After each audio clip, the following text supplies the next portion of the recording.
Silvanda Vipok Mama right? सबसे लंबी unit थी, इसलिए वेरी हैप्पी कि पहली तो ख़त्म हुई, इसके बाद थोड़ा हम तेज़ भी रहेंगे और I think will be able to finish rest of the units a little faster. Now we stopped at this slide yesterday जहाँ पर सीगल ने एक्सपेरिमेंट किया था. और if you quickly go back to the experiment, 3 group से, एक control group, experimental 1, experimental 2, तीनों groups को 4 ट्रायल्स दिए गए थे. हर ट्रायल 2-2 दिन के गैप पर दिया जाता था और हर ट्रायल में एनिमल को एक इंजेक्शन दिया जाता है और उसके बाद उसको एक हॉट मेटालिक प्लेट पे रखा जाता था जो 54 डिग्री सेल्सियस तक गर्म की जाती थी. एनिमल जो है जब उसके ऊपर जाता था, जितनी देर उस पेनफुली हॉट स्टिमुलस के ऊपर खड़ता था, मतलब वो उस पेन को सह पा रहा है, उसके बाद वो अपने पॉज को उठाकर निक करने लग जाता था. तो एक्सपेरिमेंटर्स जो हैं वो नोट करते थे कि एनिमल कितनी देर तक उस पेन को सह सकता है, जिससे हमारे को एक आइडिया लग जाता था कि उसकी पेन तक को सहने की क्षमता, सेंसिटिविटी कितनी है. तो जो पहला कंट्रोल ग्रुप था उसको सलाइन इंजेक्शन दिया और ये देखा गया कि एनिमल जब उस प्लेट पे जाता था वो विदिन 13 सेकेंड्स अपने पॉज को लिंक करता था. तो हमारे पास एक बेसलाइन मेजर आ गया था अनड्रग्ड एनिमल का, जो कि बिना किसी मॉर्फिन के टीके के कितनी देर पेन को सह सकता है. जो दूसरा ग्रुप था एक्सपेरिमेंटल ग्रुप 1, उसमें सब कुछ सेम रहा, सिर्फ सलाइन की बजाय मॉर्फिन इंजेक्शन दिया. और मॉर्फिन इंजेक्शन के बाद देखा गया कि जो एनिमल है वो पहले ट्रायल में अबाउट 24 सेकेंड्स तक पेन को सहता था, फॉलोड बाय दूसरे ट्रायल में 48 आवर्स के बाद 17 सेकेंड सहता था, फिर 14 और फिर 11. तो अब इसमें प्रॉब्लम क्या हो रही थी कि वही मॉर्फिन की डोज सेम रही लेकिन उसका पेन की जो सेंसिटिविटी है वो कम होती रही. तो ऐसा लग रहा था अभी तक कि ये सब वही ड्रग टॉलरेंस हो रहा है कि अब हमारे को मॉर्फिन की क्वांटिटी बढ़ाने की ज़रूरत है, या जिसे आप अभी तक हम ये मान रहे थे कि एनिमल जो है उसका ये बेसिकली हाइपर एल्जीजिया डेवलप हो गया. एनर्जीजिया होता है पेन को सहने की क्षमता. हाँ जी, नहीं ये एक खोलना सीखा है तब खुल गया, सॉरी, थैंक यू. और चौथे ट्रायल में उसका हाइपर एल्जीसिया इतना स्ट्रांग हो गया कि जो पहले वो पेन देर तक सह पाता था, अब वो नॉर्मल अनड्रग्ड एनिमल जो 13 सेकंड तक करता था उससे भी कम पे पहुंच गया और 11 सेकंड तक ही सिर्फ पेन को कर पाता था. लेकिन जब थर्ड ग्रुप उन्होंने किया उसमें ये देखा कि जो एनिमल को 3 पहले ट्रायल्स है वो दिए एनिमल कॉलोनी में और चौथा ट्रायल दिया एक्सपेरिमेंटल चेम्बर में. Only by changing the preceding stimulus conditions, it was seen, पहले तो वही चल रहा था 24, 17, 14 सेकेंड तक पेन, पर जब ये नई जगह पर जाके वही मॉर्फिन की डोज दी तो एनिमल 28 सेकेंड तक पेन उसे अपना वो पॉलिक लेटेंसी नहीं की. हाँ जी,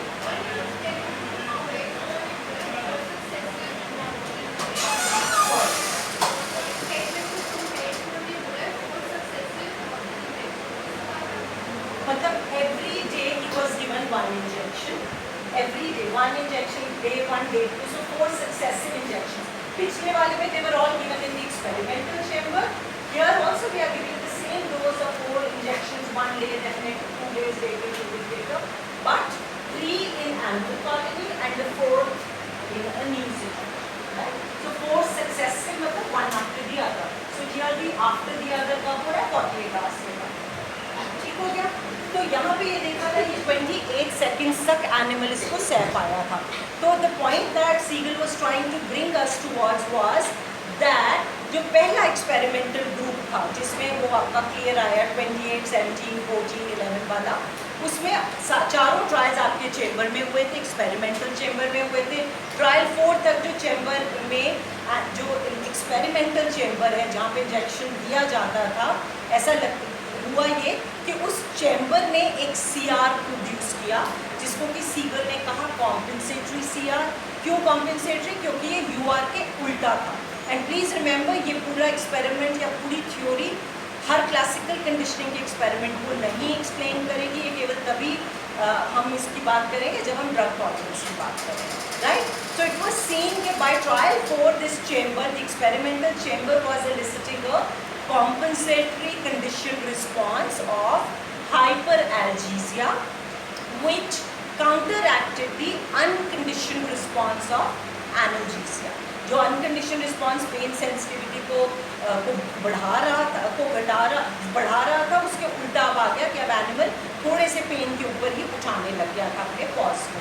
जो सेकेंड एक्सपेरिमेंटल ग्रुप है उसमें जो एनिमल कॉलोनी जो तीन ट्रायल्स में प्रेजेंट थी, ऐसा लगता है it served as a condition stimulus here, और वहाँ पर सीधा सीधा आपका वही CR ऑफ हाइपरएल्जीसिया डेवलप हो रहा था जैसा कि पहले वाले में हो रहा था।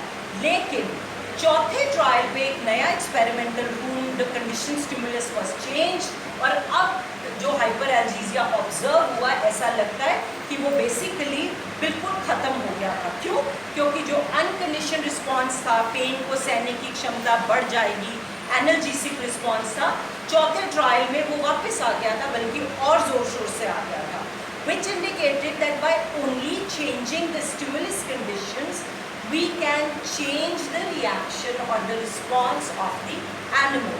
और इसी से मिलता जुलता हमने जो रियल लाइफ एग्जाम्पल किया था, ड्रग एडिक्ट्स कैसे जब नई जगह पर नशा करते हैं तो उनको एकदम वही डोज जो एक दिन पहले टॉलरेट कर रहे होते थे, वही डोज को वो अब टॉलरेट नहीं कर पाते।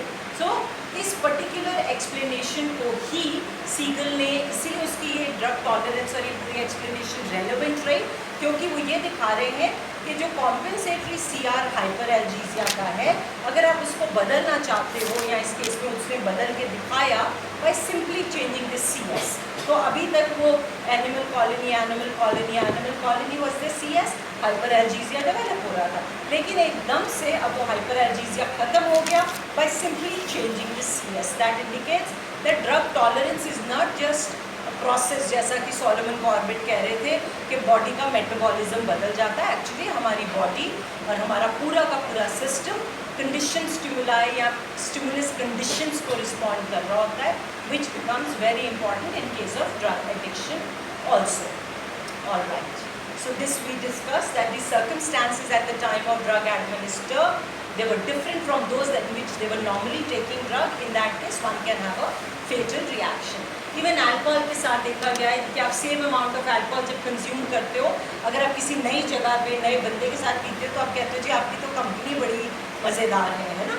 तो उस चक्कर में एक्चुअली वो कंपनी से ज़्यादा अपनी जगह बदली है शायद, इसलिए आपको वही सेम अल्कोहल की डोज से ज़्यादा नशा होता है। सो सीगल ने ये प्रपोज किया that drug tolerance occurs because of compensatory CR। अगर हमने जैसा सेकेंड ग्रुप में हो रहा था वही चलता है, उसी के कारण हमें नज़र आता है कि एनिमल उतने ड्रग को टॉलरेट करता है क्योंकि उसका कॉम्पेंसेटरी CR डेवलप हो चुका है। और जितना ज़्यादा आप उसे आगे आगे मॉर्फिन की सेम डोज देते जाओगे उसका वो टाइम और घटता जाएगा, 11 सेकंड से 9 से 5 पे आ जाएगा। दैट मीन्स उसकी टॉलरेंस डेवलप हो गई। तो ये बेसिकली सीगल ने ड्रग टॉलरेंस की एक्सप्लेनेशन दी है कि metabolism of the drug is not responsible, what is responsible is the CS, the stimulus conditions that are present at the time of administration of the drug. So he says that drug tolerance occurs because there is a compensatory CR that is now being learned, और वो drug के जो actual अनकंडीशन response था उसके opposite दिशा में होता है, उसको काउंटर एक्ट करता है। So morphine tolerance also is a stimulus specific thing. Stimulus conditions बदलने पे आपका जो CR कॉम्पेंसेटरी CR हाइपरएल्जीसिया का डेवलप हुआ है आप उसको कम कर सकते हैं, राइट।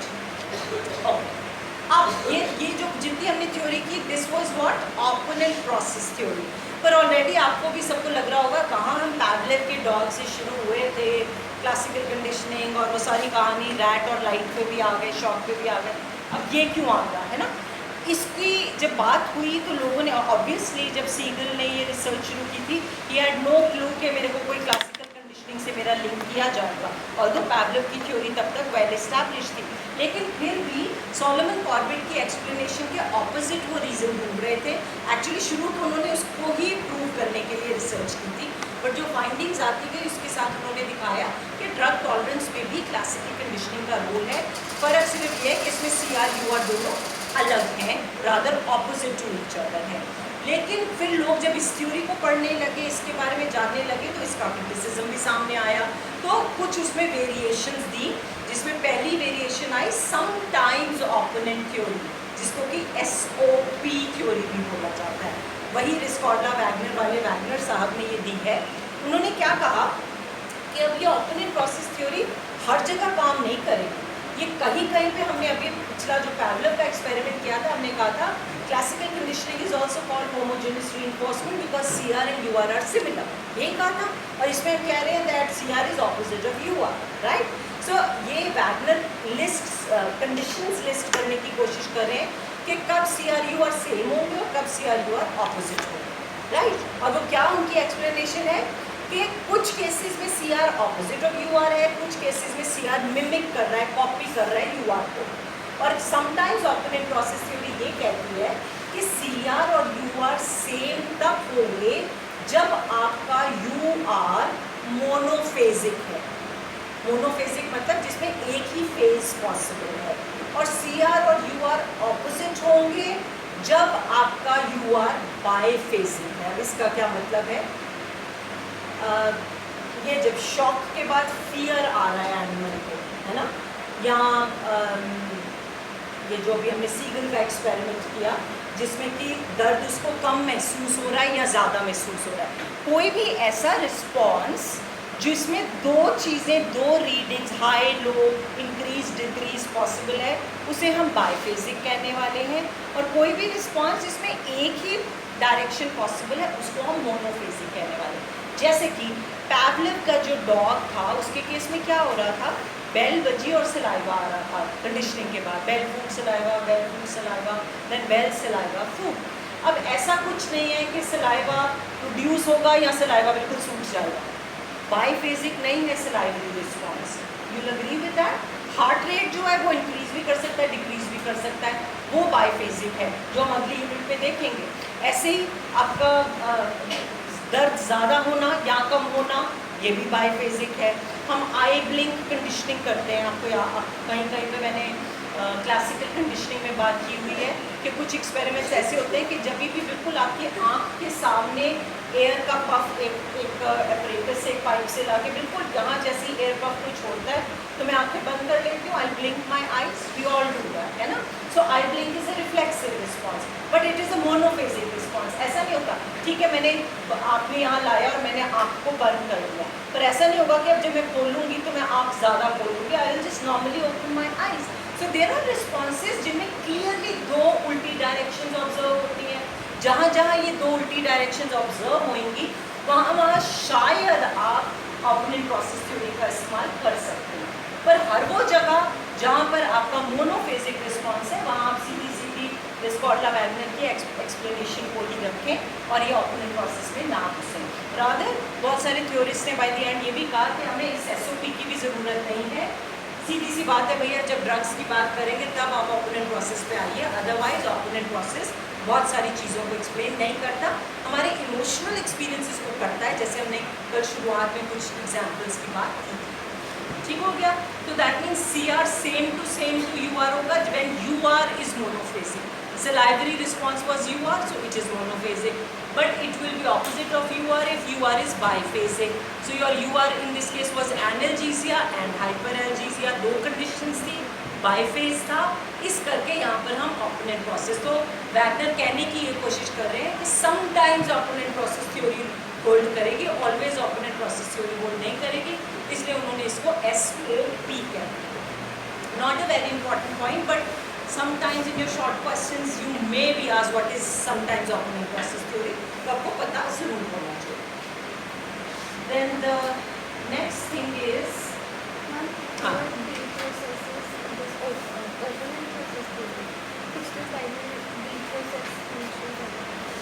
हाँ जी, बाइफेजिक तभी होगा अगर A के बाद B पॉसिबल है, अगर B नहीं पॉसिबल है जो सोलोमन कॉर्बेट ने कहा था, इन दैट केस आपका सीधा मोनोफेजिक या आपका वही चलेगा जो रिस्कॉर्डा वैगनर ने जैसे एक्सप्लेन किया। सो फॉर एग्जांपल ये एग्जांपल है, शॉक के बाद हार्ट इंक्रीज भी हो सकता है, हार्ट रेट डिक्रीज भी हो सकता है, it is a biphasic response. Puff of air के साथ आई ब्लिंक एक ही होता है तो मोनोफेजिक रिस्पॉन्स। एनर्जीसिया, हाइपरएल्जीसिया और बाइफेजिक रिस्पॉन्सेज। तो वैगनर ये कह रहे थे जहाँ जहाँ बाइफेजिक है वहाँ पर आप ओपोनेंट प्रोसेस के एक्सप्लेनेशंस को घुसा सकते हैं, बट अदरवाइज नहीं। आखिरी चीज़ जो इस यूनिट में हमने करनी है वो एक और व्यू पॉइंट है जो या रादर एक क्वेश्चन है जिसके बारे में एक्लबूम और स्टीवर्ट ने बात की। इन्होंने कहा कि हम ये जितने एक्सपेरिमेंट्स कर रहे हैं इसमें ये बहुत ध्यान रखना है आपकी एक्सप्लेनेशन, क्या आप क्लासिकल कंडीशनिंग में रिस्कॉर्डा वैगनर से कर रहे हो या आपका एक्सपेरिमेंट क्या है, उसमें एक सबसे इम्पॉर्टेंट चीज़ जो एक एक्सपेरिमेंटर के लिए हमेशा होल्ड करती है और बहुत इम्पॉर्टेंट है वो ये है that your identification of your CES, CR, US, UR is it has to be correct। कई बार हमें ऐसे लगता है कि मैंने ये CR, ये US है, ये UR है, ये CS है, ये CR है, हमने आइडेंटिफाई कर लिया, पर उसमें एक्चुअली कोई ग्रॉस मिस्टेक हो सकती है। जैसे एक एग्जांपल इन्होंने दिया। सो इनका क्वेश्चन एक्लबूम और स्टीवर्ट का कंट्रीब्यूशन या पॉइंट सिर्फ यही है जो सेकेंड लाइन में लिखा हुआ that please be very careful in identifying your UR and CR। कई बार हम यही गलती कर देते हैं। जैसे एग्जाम्पल क्या दिया है, फॉर एग्जाम्पल कोई आपको ग्लूकोज का इंजेक्शन देता है तो क्या होगा उसका, when I have given the injection, मेरा unconditioned, suppose unconditioned stimulus is that you are giving me an injection of glucose, तो इसका अनकंडीशन रिस्पॉन्स क्या होगा कि मेरी बॉडी में ग्लूकोज बढ़ जाएगा। कॉमन सेंस में हमें यही लगेगा, पर एक्चुअली हम ये जानते हैं फिजियोलॉजिकली जब मेरी बॉडी में ग्लूकोज लेवल्स बढ़ते हैं तो मेरा पैनक्रियास सीधे से एक मैसेज भेजता है कि भैया ज़्यादा शुगर आ गई है, इंसुलिन प्रोड्यूस करो। ज़्यादा इंसुलिन प्रोड्यूस होता है और वो इंसुलिन उस शुगर लेवल को डिक्रीज कर देता है। तो actual unconditioned response to an injection of glucose is more production of insulin and reduction of glucose. पर फेस वैल्यू पर मुझे लगता है इंजेक्शन ग्लूकोज का आया तो मेरी ब्लड स्ट्रीम में ग्लूकोज बढ़ गया, पर हमें पता है कि हम कहते हैं कि क्लासिकल कंडीशनिंग में हम reflexive responses, naturally occurring processes को स्टडी करते हैं, सिलाइलेशन, हार्ट रेट, ये सारी चीज़ें हम उसमें लेते थे। तो क्वेश्चन इनका यही है कि आप कोई भी एक्सपेरिमेंट जब करते हो बी वेरी श्योर दैट आपका जो US है उसको एक्चुअली UR क्या मिल रहा है। आपको लग रहा है कि ब्लड लेवल इंक्रीज हो गया, पर एक्चुअली नर्वस सिस्टम ऐसी चेंजेस करता है, पैनक्रियास को मैसेज देता है, इंसुलिन बनता है और आपके ब्लड लेवल्स में जो शुगर लेवल है वो डिक्रीज हो जाता है finally. So their caution only is that whenever you are planning an experiment, right at the outset be very clear about CS, CR, US, UR so that you can be clear in your experiment. I think that is it. So ये same बात कही है कि actually blood glucose levels जो हैं वो आपका hypothalamus to pancreas to डिस्टिक होता है और there is a decrease in your sugar level. So your UR has to be clearly identified, तभी आपका CR भी सही से आइडेंटिफाई होगा। That is the point that they are trying to say. And this ends our unit 1. It seemed like infinity. मुझे तो बहुत बड़ी